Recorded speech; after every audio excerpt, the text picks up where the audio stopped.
अस्सलाम वालेकुम फ्रेंड्स, कैसे हैं आप सब। आई होप आप सब बिल्कुल ठीक होंगे। मैं भी बिल्कुल ठीक हूँ। जैसा कि आपने मेरी लास्ट वीडियो में देखा, सारा दिन काम करके हम बहुत ज़्यादा थक गए थे, खाना पकाने की हिम्मत नहीं थी। तो हमने सोचा कि हम अली बाबा रेस्टोरेंट जाते हैं, जो हमें बहुत पसंद है। वहाँ की सिटिंग एरिया भी बहुत अच्छा है और खाना तो मज़े का है ही। लेकिन आज शायद सारा दिन ही मुश्किल था, तो ये काम इतनी आसानी से कैसे हो सकता था। तो जब हम डाउनटाउन पहुँचे तो हमें पता चला कि वहाँ पर तो अली बाबा शॉप बंद हो चुकी है। हमें कहीं कोई शॉप नज़र ही नहीं आई अली बाबा के नाम से।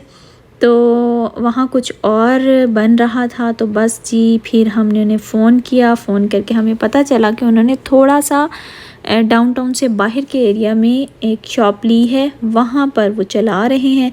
तो जी बस हम पहुँच गए हैं अली बाबा कबाब।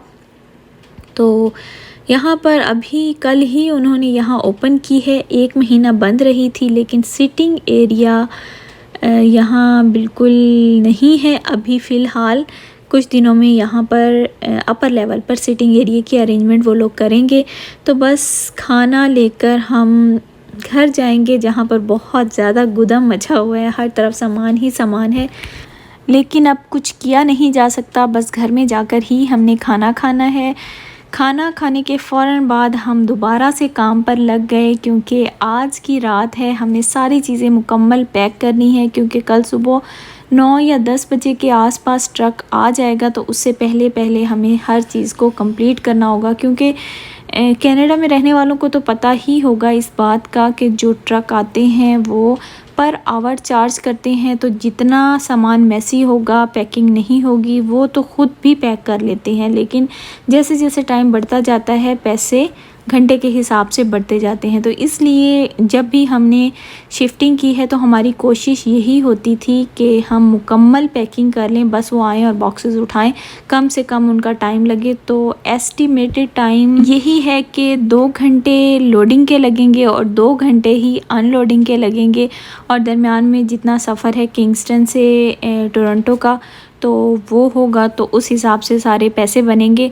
तो इसीलिए हम सारी पैकिंग मुकम्मल कर रहे हैं। अब फ़राज टीवी भी उतार रहे हैं, क्योंकि रात के तकरीबन 11 बज गए हैं। तो हमारा टारगेट है कि 1 बजे तक हम सो जाएं। तो लेट्स सी।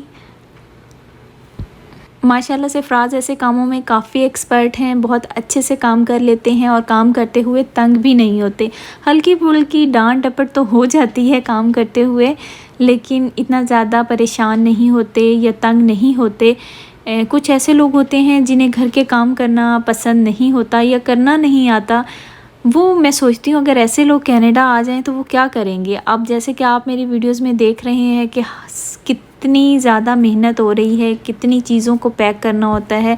क्या पाकिस्तान में भी लोग इसी तरह घरों के काम करते हैं?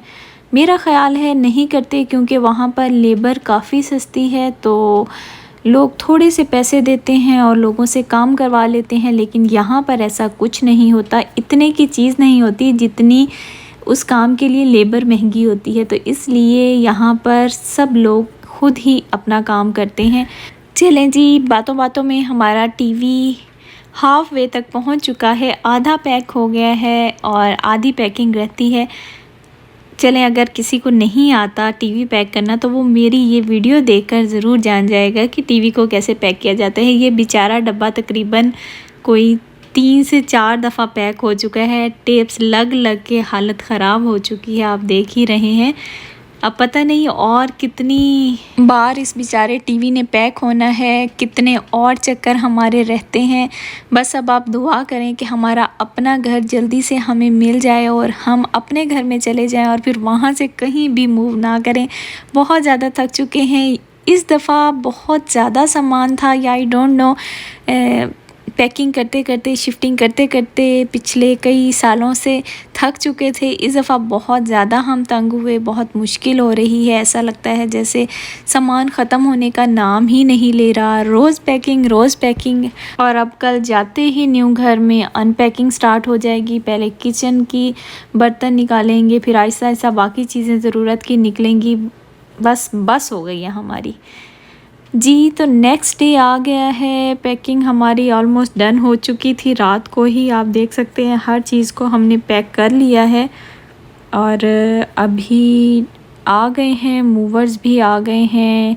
फ़ातिमा की कैबिनेट लेकर जा रहे हैं।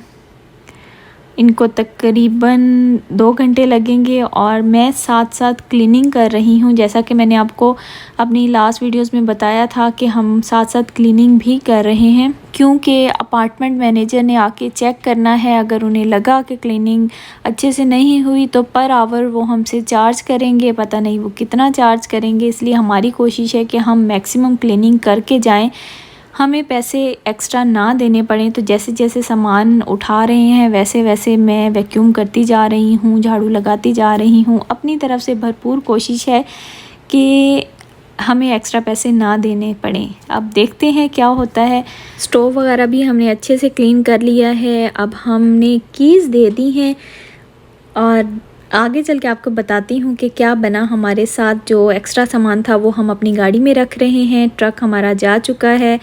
इस अपार्टमेंट को हम बाय बाय कर रहे हैं। हमारी यादों में ये हमेशा रहेगा। बहुत अच्छा टाइम हमारा गुज़रा यहाँ पर। चलें जी, किंगस्टन से निकले हमें 2 घंटे हो चुके हैं। हमने सुकून का सांस लिया है, गाड़ी में बैठे हैं, थोड़ा रिलैक्स किया है। फराज ने तो यकीनन रेस्ट नहीं किया, सुख का सांस नहीं लिया, क्योंकि वो तो ड्राइविंग कर रहे हैं। वो घर जाकर ही सुख का सांस लेंगे। तो मैंने सोचा चलें आपको दिखाती हूँ कि अब हम करीब पहुँच गए हैं। GTA में हम शायद एंटर हो चुके हैं, तो अभी घर की तरफ जा रहे हैं। अच्छा, ओंटारियो की मुझे एक बात बहुत अच्छी लगी जो कि अल्बर्टा में नहीं थी। अल्बर्टा में ऐसा होता है कि 1 महीने का उनके पास डिपॉज़िट होता है। तो जब आप घर छोड़ के चले जाते हैं तो उसके बाद वो आपको वो डिपॉज़िट वापस करते हैं। तो उस दौरान जब वो चेकिंग करते हैं घर की, जब आप घर छोड़ के चले जाते हैं तो बाद में वो घर की चेकिंग करते हैं, देखते हैं क्लीनिंग सही से है या नहीं है, या फिर कोई मशीनरी ख़राब तो नहीं है। तो वो अगर कोई भी इस तरह का मसला हो तो उस डिपॉज़िट में से पैसे काट लेते थे और बाकी पैसे आपको रिटर्न कर देते थे। लेकिन ओंटारियो में ये रूल नहीं है। ओंटारियो में डिपॉज़िट तो उनके पास होता है, लेकिन जब आप 2 महीने पहले नोटिस पीरियड देते हैं तो जो लास्ट मंथ का रेंट है वो आप उन्हें नहीं देते, वो डिपॉज़िट में कवर हो जाता है। तो जब आप उनको कीज़ देते हैं, आप वहीं पर मौजूद होते हैं, वो घर आते हैं, आप अपना घर देखते हैं, सफाई देखते हैं, सारी मशीनरी देखते हैं। अगर उसमें कोई मसला हो तो उसी वक्त वो आपको बता देते हैं कि ये मसला है और एक्स्ट्रा हम आपसे इतने पैसे लेंगे।